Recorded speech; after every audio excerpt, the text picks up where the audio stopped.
నమస్కారం, న్యూస్ ట్రైన్కు స్వాగతం. ముందుగా వార్తల్లోని ముఖ్యాంశాలు.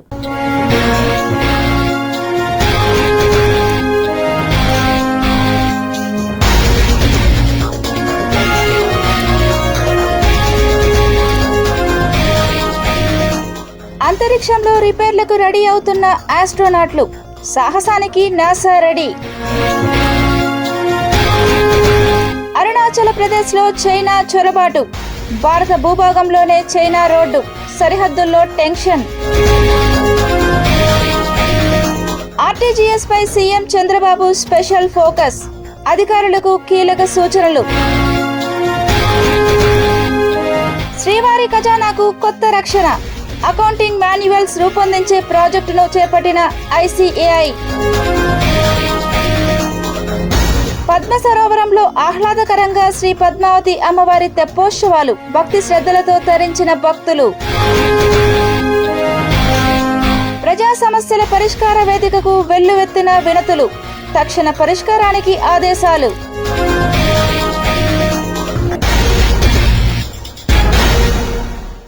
అప్పలాయపుంట బ్రహ్మోత్సవాల్లో భాగంగా 5వ రోజు పల్లకిలో మోహిని అవతారంలో శ్రీ ప్రసన్న వెంకటేశ్వర స్వామి భక్తులకు అభయమిచ్చారు. అప్పలాయకుంట శ్రీ ప్రసన్న వెంకటేశ్వర స్వామి వారి బ్రహ్మోత్సవాల్లో భాగంగా సోమవారం ఉదయం 8 గంటలకు శ్రీ ప్రసన్న వెంకటేశ్వర స్వామి వారు పల్లకిలో మోహిని అవతారోత్సవంలో భక్తులను అనుగ్రహించారు. ఉదయం 8 గంటలకు వాహన సేవ ప్రారంభమైంది. భక్తులు అడుగడుగునా కర్పూర హారతులు సమర్పించి స్వామివారిని దర్శించుకున్నారు. అనంతరం మధ్యాహ్నం స్వప్న తిరుమంజనం నిర్వహించారు.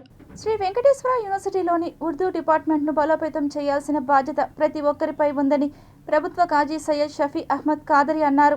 ఈరోజు స్థానికంగా ఉన్న ఏటీఎన్స్ కాలేజీలో ముస్లిం ఇంటర్మీడియట్లో చేరిన పిల్లలకు వారి భవిష్యత్తు గురించి అవగాహన సదస్సులాగా నిర్వహించి అందులో వారి తల్లిదండ్రులతో సమావేశం నిర్వహించాము. ఉర్దూ భాష అభ్యసించటం వలన రాష్ట్ర ప్రభుత్వం అధికార భాషగా దీన్ని ప్రకటించింది. కావున చాలా ఉద్యోగ అవకాశాలు ఎక్కువగా ఉన్నాయి. గడిచిన సంవత్సరంలో కూడా దరిదాపు 15 మంది ముస్లిం పిల్లలకు ఉర్దూ ఇక్కడ నేర్పాము. వారందరూ కూడా మంచి మార్కులతో ఉత్తీర్ణులైనారు. రాబోయే కాలంలో కూడా వాళ్ళు ఉర్దూ తీసుకుంటూ స్థానికంగా ఉన్న ఎస్వి యూనివర్సిటీ ఇక్కడ ఒక ఉర్దూ విభాగమే ఉంది. దరిదాపు 1959లో ఇక్కడ స్థాపించబడింది ఈ విభాగం. అక్కడ ఉర్దూ, పర్షియన్, అరబిక్ భాష నేర్పుతారు. ఈ పిల్లలు అక్కడికి వెళ్ళి నేర్చుకొని ఉన్నత విద్యతో పాటు ఉన్నత ఉద్యోగ అవకాశాలు కూడా కలగాలని అంజుమన్ తరఖీ ఉర్దూ సంస్థ ఇలాంటి సదస్సులు నిర్వహించి ముస్లిం పిల్లల్లో ఉర్దూ భాష ధ్యాస, ఉర్దూ భాష నేర్చుకునే ఆలోచన కలగాలని ఇలాంటి సదస్సులు మేము నిర్వహిస్తున్నాము. ఈ సదస్సు ద్వారా ముస్లిం పిల్లలకు ఉర్దూ నేర్చుకోండి అని, ఉర్దూ చదవండి అని మేము చెప్తున్నాము. జూలై 5న యాదవ సమాజ అభ్యున్నతికి సామాజిక సేవ అందించిన శ్రీవాన్ శరభయ్య యాదవ్ విగ్రహ ఆవిష్కరణకు ప్రతి ఒక్కరూ హాజరు కావాలని ఆ సంఘం నేతలు పిలుపునిచ్చారు. శరభయ్య యాదవ్ గారి విగ్రహాన్ని తిరుమలలో ఏర్పాటు చేయాలన్న ఒక డిమాండ్తో పత్రికా సమావేశం నిర్వహించడానికి ఇక్కడికి రావడం జరిగింది. ఈ సమావేశం నుంచి మేము ప్రభుత్వాన్ని మరియు అధికారులని, టీటీడీని కూడా కోరడం ఏంటంటే, మా యాదవ భక్తులకి, భారతదేశంలోని హిందూ భక్తులకి మరియు మా యాదవ సామాజిక వర్గానికి సంబంధించినటువంటి శరభయ్య యాదవ్ గారి విగ్రహాన్ని తిరుమలలో ప్రతిష్ఠించాలనేది మా బలమైన సంకల్పంతో మా భారతదేశం నుంచి మొత్తం యాదవులందరినీ ఐక్యవేదిక చేసి ఈ నెల 5వ తేదీ DBR కళ్యాణ మండపం నందు సాయంత్రం 4 గంటలకు సమావేశం ఏర్పాటు చేయడం జరిగింది. విగ్రహమే కాకుండా ఎన్నో మఠాలు ఉన్నాయి. అదేవిధంగా శరభయ్య యాదవ్ సంబంధించిన మఠం కూడా మాకు కావాలని, మా యాదవులందరూ ఆత్మ గౌరవం అది, దాన్ని మీరు దృష్టికి తీసుకొని అధికారులు కానీ ప్రభుత్వాలు కానీ ముందుకు రావాలని కోరుకుంటూ శ్రీమన్ శరభయ్య యాదవ్ యువశక్తి ఆధ్వర్యంలో DBR కళ్యాణ మండపంలో ఆదివారము 5వ తేదీ సాయంకాలం 4 గంటలకి కార్యక్రమము ప్రారంభమవుతుంది. యాదవ్ బంధుమిత్రులు అందరూ కూడా కలిసికట్టుగా రావాలని, బీసీలు కూడా అందరూ కూడా రావాలని కోరుకుంటూ జై Sharabhayya Yadav. Andhra Pradesh cooperative bank employees union నాయకులు బ్యాంకు ఉద్యోగుల సమస్యల పరిష్కారానికి పలు కీలక డిమాండ్లను యాజమాన్యం దృష్టికి తీసుకువచ్చారు. ఎవరు వెళ్ళి అడిగినా కూడా మీకు వస్తోంది, దారిలో ఉంది, వస్తోంది, గవర్నమెంట్ దగ్గర ఉంది. సార్, ఇప్పుడు as per cooperative bank act 1964 ప్రకారం 32 బార్ 5లో క్లియర్గా మెన్షన్ అయ్యింది. మీకు 10% ఎవరైతే కోరం అంటే ఇది మీటింగ్ కండక్ట్ చేసినప్పుడు 10% వస్తేనే మేము డివిడెంట్ ఇస్తామని ఒక క్లాజ్ చూపిస్తున్నారు వాళ్ళు. కానీ యాక్చువల్గా కోఆపరేటివ్ బ్యాంక్ యాక్ట్ 1964లో ఉన్న దీని ప్రకారము 32/5లో క్లియర్గా మెన్షన్ అయింది. ఫస్ట్ కండక్ట్ చేసిన మీటింగ్కి ఒకవేళ కనుక 10% రాకపోతే మళ్ళీ సెకండ్ ఫోరం కండక్ట్ చేసి ఎంతమంది వస్తే అంతమందితోనే డివిడెంట్లను పాస్ చేసే అధికారము కోఆపరేటివ్ బ్యాంక్ రిజిస్ట్రార్ గారికి ఉంది. బట్ దీన్ని చూపించకుండా కేవలం 10 మెంబర్స్ రావట్లేదు, 10% రావట్లేదు అంటే మీరు చెప్పండి సార్. ఇప్పుడు ఒకప్పుడు అయితే 100, 150, 200 మంది అంటే దాంట్లో 10% 20 మందో 30 మందో వస్తే సరిపోయేది. 63,000 మందిలో 10% రావాలంటే 6,300 మంది రాగలరా సార్? మీరు చెప్పండి. అంటే రాకపోతే మా డివిడెంట్లు మాకు ఇవ్వరా సార్? వట పౌర్ణమి సందర్భంగా తిరుపతి శ్రీ తాతయ్యగుంట గంగమ్మ దేవస్థానం ఆధ్వర్యంలో ఆలయ ప్రాంగణం నందు చండీ హోమమును ఘనంగా నిర్వహించారు. గంగమ్మ దేవస్థానం నందు జ్యేష్ఠ మాసము వట పౌర్ణమి సందర్భంగా ఈరోజు చండీ హోమం నిర్వహించడం జరిగింది. ఈ యొక్క హోమంలో తిరుపతిలో ఉండే ప్రజలందరూ విశేష సంఖ్యలో పాల్గొని ఈరోజు అమ్మవారి కటాక్షాలు వాళ్ళు పొందారు. అదేవిధంగా తిరుపతిలో ఉండే భక్తులందరికీ కూడా మా యొక్క పాలక మండలి విన్నపం, అందరూ కూడా ప్రతి నెల పౌర్ణమి రోజున జరిగే ఈ యొక్క చండీ హోమంలో పాల్గొని అమ్మవారి ఆశీస్సులు పొందాలని చెప్పనేసని నేను సామాన్యంగా కోరుకుంటున్నాను. ఇదే విధంగా ఆలయంలో మరిన్ని విశేష పూజలు కూడా నిర్వహించడానికి మా పాలక మండలి చర్చించుకుంటున్నాం. నెక్స్ట్ వచ్చే నెల నుంచి కూడా మిగతా ఏ పూజలు అయితే చేయించాలో అది ఒకసారి అర్చకులతో చర్చించడం జరుగుతుంది. వాళ్ళు తెలియజేసిన పిమ్మట మిగిలిన సేవలన్నీ కూడా ఆలయంలో స్టార్ట్ చేస్తామని కూడా తెలియజేసుకుంటూ అందరికి కూడా మరోసారి పౌర్ణమి శుభాకాంక్షలు తెలియజేసుకుంటాం. మీకోసం ప్రజా సమస్యల పరిష్కార వేదిక కార్యక్రమంలో వచ్చే అన్ని ఫిర్యాదులను పరిష్కరిస్తామని తిరుపతి జిల్లా రెవెన్యూ అధికారి నరసింహులు పేర్కొన్నారు. సోమవారం ఉదయం తిరుపతి జిల్లా కలెక్టరేట్ నందు మీకోసం ప్రజా సమస్యల పరిష్కార వేదిక కార్యక్రమంలో పాల్గొని ప్రజల నుండి అర్జీలను తిరుపతి జిల్లా డిఆర్ఓ నరసింహులు స్వీకరించారు. ప్రజా ఫిర్యాదులను సకాలంలో అర్థవంతంగా పరిష్కరించాలని అధికారులకు కలెక్టర్ సూచించారు. జిల్లా కలెక్టర్, రెవెన్యూ అధికారి, డిప్యూటీ కలెక్టర్లు భరత్, రోజ్మాన్, జిల్లాలోని ఇతర అధికారులు పాల్గొన్నారు. ఈ సందర్భంగా జిల్లా డిఆర్ఓ మాట్లాడుతూ పీజీఆర్ఎస్ అర్జీలను నిర్దేశిత గడువు లోపల పరిష్కరించాలని, పెండింగ్లో ఉన్న అర్జీలను త్వరితగతిన పరిష్కరించాలని జిల్లా అధికారులను సూచించారు. అదేవిధంగా వివిధ ప్రాంతాల నుండి వచ్చిన అర్జీదారుల నుండి అర్జీలు స్వీకరించి ఆన్లైన్ నమోదుతో సిబ్బంది రసీదులను అందించారు. అధికారులందరూ ప్రత్యేక దృష్టి సారించి వేగవంతంగా పరిష్కరించాలని సంబంధిత జిల్లా అధికారులకు ఆదేశించారు. అదేవిధంగా రాష్ట్ర వ్యాప్తంగా ఉన్న సివిల్ సప్లై, హమాలీ కార్మికుల సమస్యలను పరిష్కరించాలంటూ ఏఐటీయూసీ ఆధ్వర్యంలో నిరసన కార్యక్రమాన్ని తిరుపతి జిల్లా కలెక్టర్ కార్యాలయం ముందు చేపట్టారు. అనంతరం జిల్లా రెవెన్యూ అధికారికి వినతి పత్రాన్ని అందజేశారు. 10,000 రూపాయల పెన్షన్ ఇవ్వాలి, ఉచితంగా వైద్య సౌకర్యాలు కల్పించాలి. అదేవిధంగా కుటుంబంలో 45 సంవత్సరాలు దాటిన వారికి కుటుంబంలో ఒకరికి ఉద్యోగ అవకాశం కల్పించి ఆ రకంగా సివిల్ సప్లై హమాలీ కార్మికుల్ని ప్రభుత్వం ఆదుకోవాలని, లేని పక్షంలో రానున్న కాలంలో పెద్ద ఎత్తున ఆ ఆందోళన కార్యక్రమాలు చేపడతారు. సివిల్ సప్లై హమాలీ కార్మికుల ఆందోళనకి ఏఐటీయూసీ అనుబంధంగా ఉన్నటువంటి అన్ని కార్మిక సంఘాలు మద్దతుగా పోరాటంలోకి వస్తాయి అని చెప్పని ప్రభుత్వాన్ని హెచ్చరిక చేస్తూ తిరుచానూరులో వైసీపీ, టీడీపీ పార్టీల మధ్య బ్యానర్ల వివాదం ఉద్రిక్తతకు దారితీసింది. వైసీపీ నాయకుడు చెవిరెడ్డి భాస్కర్ రెడ్డి తనయుడు మోహిత్ రెడ్డి జన్మదిన వేడుకల సందర్భంగా తిరుచానూరులో భారీ ఎత్తున బ్యానర్లు ఏర్పాటు చేశారు. అయితే పద్మావతి అమ్మవారి తెప్పోత్సవాల సందర్భంగా రాజకీయ బ్యానర్లు ఉండకూడదని పోలీసులు ముందుగానే ఆంక్షలు విధించారు. జన్మదిన వేడుకల సందర్భంగా వైసీపీ శ్రేణులు తిరుచానూరులో పలుచోట్ల బ్యానర్లు ఏర్పాటు చేశారు. ఈ నేపథ్యంలో గతంలో ఉన్న రాజకీయ విభేదాలు మరోసారి తెరపైకి వచ్చాయి. నిబంధనలకు విరుద్ధంగా ఉన్న బ్యానర్లను తొలగించాలని టీడీపీ నాయకులు పోలీసులను కోరారు. బ్యానర్ల తొలగింపును వ్యతిరేకిస్తూ వైసీపీ నాయకుడు హర్షిత్ రెడ్డి తన అనుచరులతో అక్కడికి చేరుకుని అభ్యంతరం వ్యక్తం చేశారు.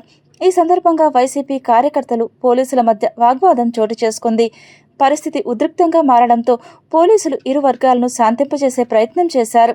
కొంతసేపటి ఉద్రిక్తత అనంతరం నిబంధనల ప్రకారం రాజకీయ బ్యానర్లను తొలగించాలని పోలీసులు స్పష్టం చేయడంతో వైసీపీ నాయకులు అక్కడి నుంచి వెనుతిరిగారు. దీంతో పరిస్థితి అదుపులోకి వచ్చింది.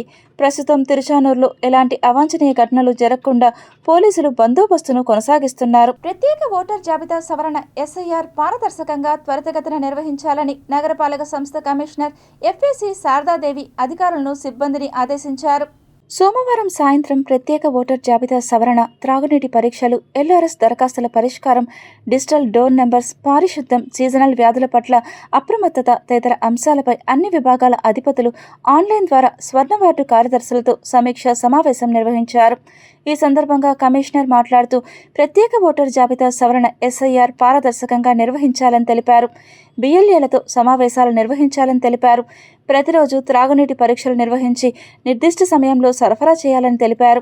ఎల్ఆర్ఎస్ దరఖాస్తులను క్షేత్రస్థాయిలో పరిశీలించి త్వరితగతిన పరిష్కరించాలని పట్టణ ప్రణాళిక విభాగం అధికారులను ఆదేశించారు. డిజిటల్ డోర్ నంబర్ల ప్రక్రియ వేగవంతం చేయాలని తెలిపారు. రుతుపవనాల రాకతో వర్షాలు పడనున్నాయని తెలిపారు. ఈలోపు నగరంలోని ప్రధాన మురుగు కాలువల్లో చెత్తా చెదారం తొలగించి నీరు సజావుగా వెళ్లేలా ఏర్పాట్లు చేయాలని ఇంజనీరింగ్ అధికారులను ఆదేశించారు. సీజనల్ వ్యాధులు ప్రబలకుండా తగు జాగ్రత్తలు చేపట్టాలని ఆరోగ్య శాఖ అధికారులను ఆదేశించారు.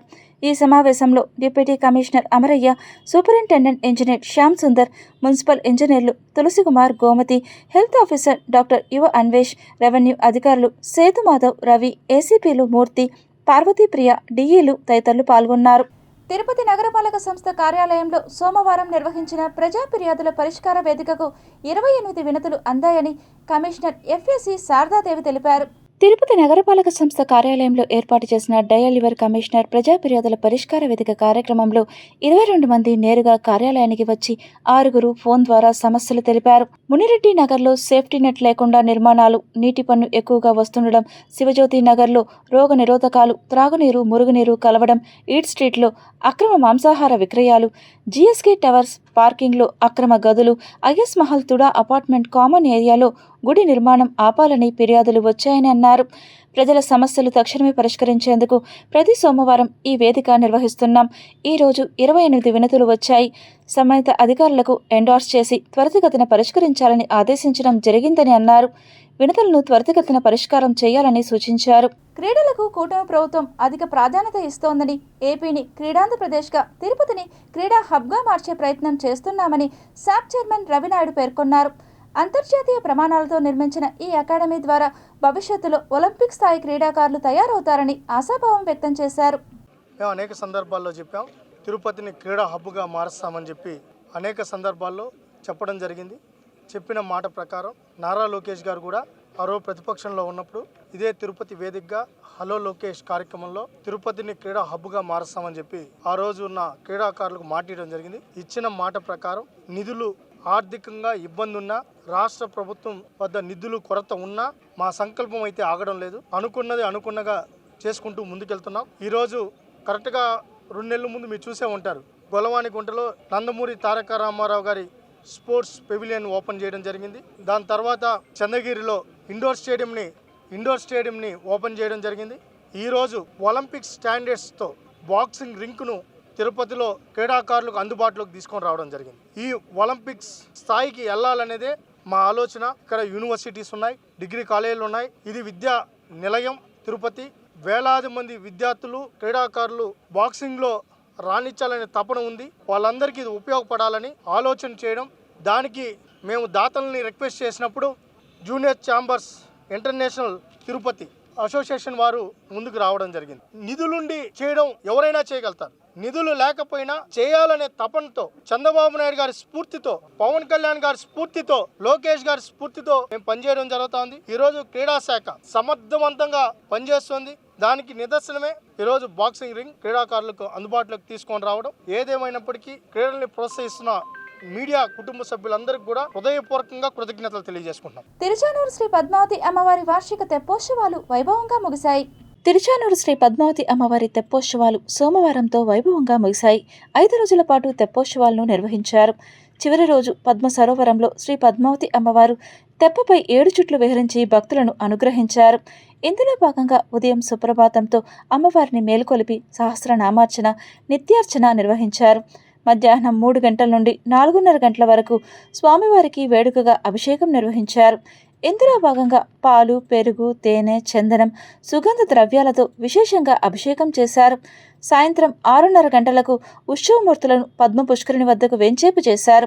సాయంత్రం 6:30 గంటల నుండి రాత్రి 7:15 వరకు తెప్పోత్సవం వైభవంగా జరిగింది. అనంతరం శ్రీ పద్మావతి అమ్మవారు ఆలయ 4 మాడ వీధుల్లో గరుడ వాహనంపై ఊరేగి భక్తులను కటాక్షించారు.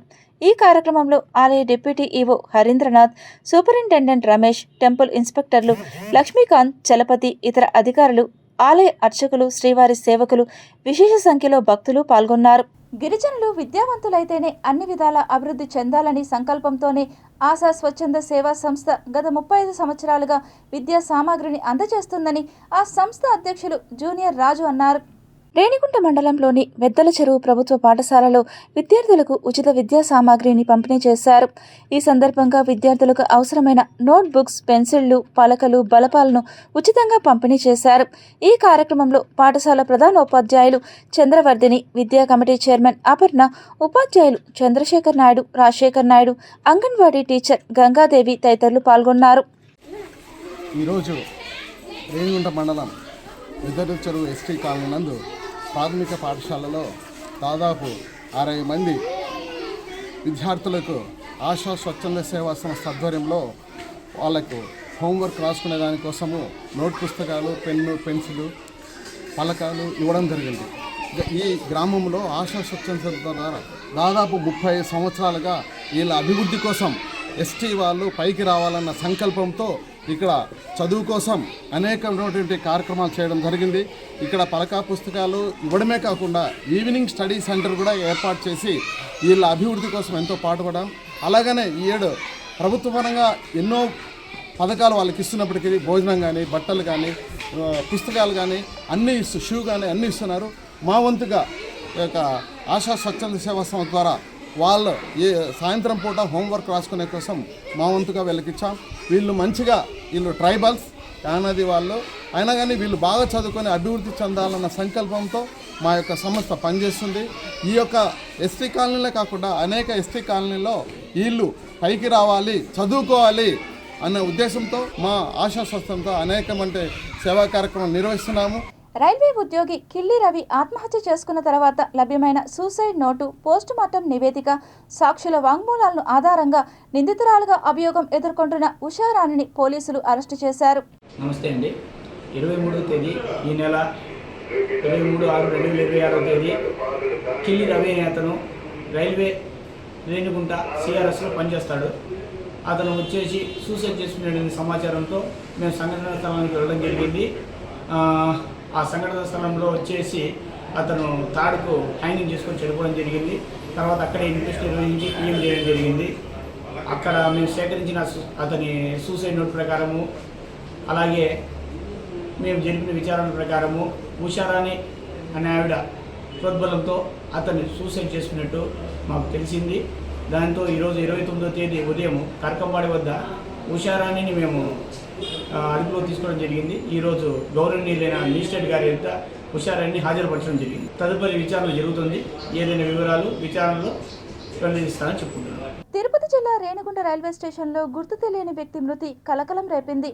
ప్లాట్ఫారం నెంబర్ 2 ట్రాక్పై వ్యక్తి మృతదేహం కనిపించడంతో రైల్వే పోలీసులు ఘటనా స్థలానికి చేరుకుని దర్యాప్తు చేపట్టారు. ఇది ఆత్మహత్య లేక ప్రమాదవశాత్తు జరిగిన ఘటన అన్న కోణంలో విచారణ కొనసాగుతోంది. రేణిగుంట రైల్వే స్టేషన్లోని ప్లాట్ఫారం నెంబర్ 2 ట్రాక్పై గుర్తు తెలియని వ్యక్తి మృతదేహాన్ని గుర్తించిన అధికారులు వెంటనే రైల్వే పోలీసులకు సమాచారం అందించారు. ప్రాథమిక సమాచారం ప్రకారం మేము రైలు కింద పడి వ్యక్తి మృతి చెందినట్లు అనుమానిస్తున్నారు. అయితే ఇది ఆత్మహత్య లేదా ప్రమాదవశాత్తు జరిగిన ప్రమాదమా అన్నది దర్యాప్తులో తేలాల్సి ఉంది. ఘటనా స్థలానికి చేరుకున్న రైల్వే పోలీసులు ఆధారాలు సేకరించారు. మృతుడి వద్ద భువనేశ్వర్ నుంచి బెంగళూరుకు సంబంధించిన రైలు టికెట్ లభ్యమైనట్లు తెలుస్తోంది. మృతదేహాన్ని పోస్టుమార్టం నిమిత్తం తిరుపతిలోని రుయా ప్రభుత్వ ఆసుపత్రికి తరలించారు. మృతుడి గుర్తింపు, ప్రయాణ వివరాలు, మరణానికి గల కారణాలపై అన్ని కోణాల్లో రైల్వే పోలీసులు విచారణ కొనసాగిస్తున్నారు. దర్యాప్తు అనంతరం ఘటనకు సంబంధించిన పూర్తి వివరాలు వెల్లడయ్యే అవకాశం ఉంది. పూతలపట్టులో ఘనంగా ఏరువాక పౌర్ణమి వేడుకలు జరిగాయి. నాగలితో దుక్కిదున్న ఎమ్మెల్యే డాక్టర్ కలికిరి మురళీమోహన్. చిత్తూరు జిల్లా పూతలపట్టు మండలంలోని ఎం బండపల్లి గ్రామంలో ఏరువాక పౌర్ణమి వేడుకలు ఘనంగా నిర్వహించారు. ఈ కార్యక్రమానికి పూతలపట్టు ఎమ్మెల్యే డాక్టర్ కలికిరి మురళీమోహన్ ముఖ్య అతిథిగా హాజరై రైతులతో కలిసి సంప్రదాయ పద్ధతిలో నాగలితో దుక్కిదున్నారు. రైతులతో కలిసి వ్యవసాయ పనుల్లో పాల్గొని రైతాంగానికి తన మద్దతును తెలియజేశారు. ఈ సందర్భంగా ఎమ్మెల్యే మాట్లాడుతూ వ్యవసాయం రాష్ట్ర ఆర్థిక వ్యవస్థకు వెన్నెముక్క అని, రైతుల సంక్షేమమే ప్రభుత్వ ప్రధాన లక్ష్యమని అన్నారు. రైతులకు అవసరమైన అన్ని విధాల ప్రభుత్వం అండగా ఉంటుందని తెలిపారు. ఈ కార్యక్రమంలో జిల్లా వ్యవసాయ శాఖ అధికారి మురళి మాట్లాడుతూ ఖరీఫ్ సాగుకు అనుకూలంగా జూలై చివరి వరకు వర్షాలు కురిసే అవకాశం ఉందని చెప్పారు. రైతులు వాతావరణ పరిస్థితులను దృష్టిలో ఉంచుకొని సాగు పనులను ప్రణాళికాబద్ధంగా చేపట్టాలని సూచించారు. ఈ వేడుకల్లో ప్రజాప్రతినిధులు, వ్యవసాయ శాఖ అధికారులు, రైతులు, గ్రామస్తులు పెద్ద సంఖ్యలో పాల్గొన్నారు.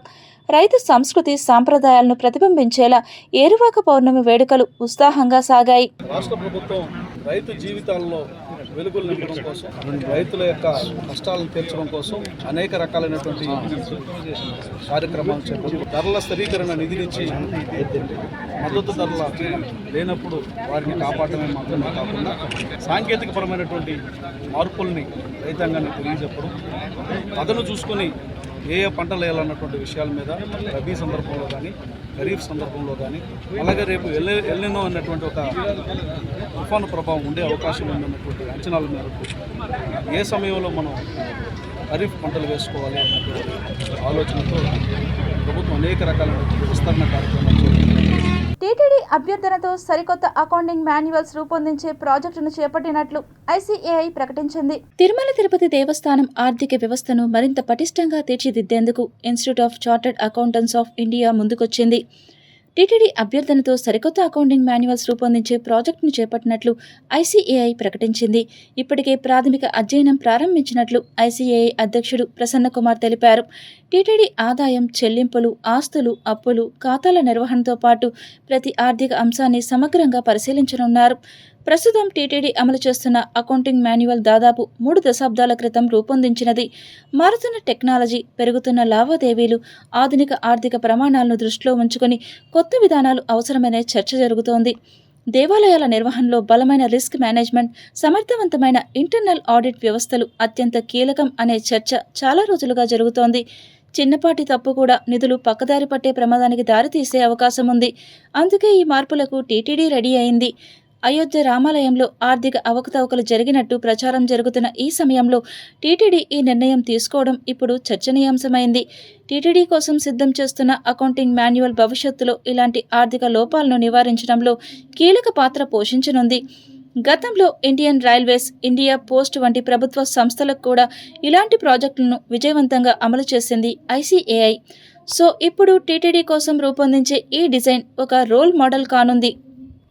హథీరామ్జీ మఠం ఆస్తుల నిర్వహణలో మహంత్ అర్జున్ దాస్కు అవసరమైన సాయం చేయడానికి మధ్యప్రదేశ్ హైకోర్టు మాజీ న్యాయమూర్తి జస్టిస్ దుప్పుల వెంకటరమణ సూచనల మేరకు ఏపీ ప్రభుత్వం స్పందించింది. హథీరామ్జీ మఠం పరిపాలనా కమిటీని సుప్రీంకోర్టు ఏర్పాటు చేసిన విషయం తెలిసిందే. ఇందులో దేవాదాయ శాఖ నుంచి ఒకరిని నామినేట్ చేయాలని ఆదేశించింది. నెల రోజుల తర్వాత టీటీడీ ఈవో రవిచంద్రను దేవాదాయ శాఖ తరపున నామినేట్ చేస్తూ ప్రభుత్వం ఉత్తర్వులు జారీ చేసింది. వీరితో పాటు సభ్యులుగా ఏపీకి చెందిన సీనియర్ న్యాయవాది వైవి రవిప్రసాద్, హైదరాబాద్కు చెందిన చార్టర్డ్ అకౌంటెంట్ మనీష్ తస్కర్, ఉజ్జయినికి చెందిన Swami Madhav Prasannacharya, Madhya Pradesh cadre retired IPS అధికారి మనీష్ కపూరియాలా ఉంటారు. ఈ కమిటీ 3 నెలల్లోపు మఠానికి సంబంధించిన అన్ని స్థిర చరాస్తుల వివరాల జాబితా తయారు చేయాల్సి ఉంటుంది. అలాగే అపరిష్కృతంగా ఉన్న వివాదాల పర్యవేక్షణతో పాటు ఆక్రమణల నుంచి మఠం ఆస్తులను కాపాడడానికి న్యాయపరమైన చర్యలు తీసుకోవాల్సి ఉంటుంది. Tirupati bullion gold jewellery and silver merchants association సమాచారం మేరకు తిరుపతి లోకల్ బులియన్ మార్కెట్లో బంగారం, వెండి ధరలు ఇలా ఉంటాయి. 24 క్యారెట్ల బంగారం 10 గ్రాముల ధర 1,46,250 రూపాయలు. 22 క్యారెట్ల బంగారం 1 గ్రాము ధర 13,070 రూపాయలు. వెండి 1 కేజీ ధర 2,29,800 రూపాయలు. రీటైల్ వెండి 1 గ్రాము ధర 234 రూపాయల 80 పైసలుగా ఉంటుంది. వార్తలు ముగించే ముందు ముఖ్యాంశాలు మరోసారి చూద్దాం.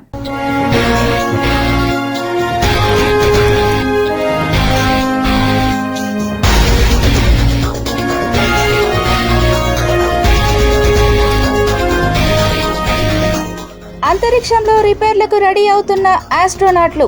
సాహసానికి నాసా రెడీ. అరుణాచల్ ప్రదేశ్లో చైనా చొరబాటు. భారత భూభాగంలోనే చైనా రోడ్డు. సరిహద్దుల్లో టెన్షన్. ఆర్టీజీఎస్ పై సీఎం చంద్రబాబు స్పెషల్ ఫోకస్. అధికారులకు కీలక సూచనలు. శ్రీవారి ఖజానాకు కొత్త రక్షణ. అకౌంటింగ్ మాన్యువల్స్ రూపొందించే ప్రాజెక్టును చేపట్టిన ICAI. పద్మ సరోవరంలో ఆహ్లాదకరంగా శ్రీ పద్మావతి అమ్మవారి తెప్పోత్సవాలు. భక్తి శ్రద్ధలతో తరించిన భక్తులు. ప్రజా సమస్యల పరిష్కార వేదికకు వెల్లువెత్తిన వినతులు. తక్షణ పరిష్కారానికి ఆదేశాలు.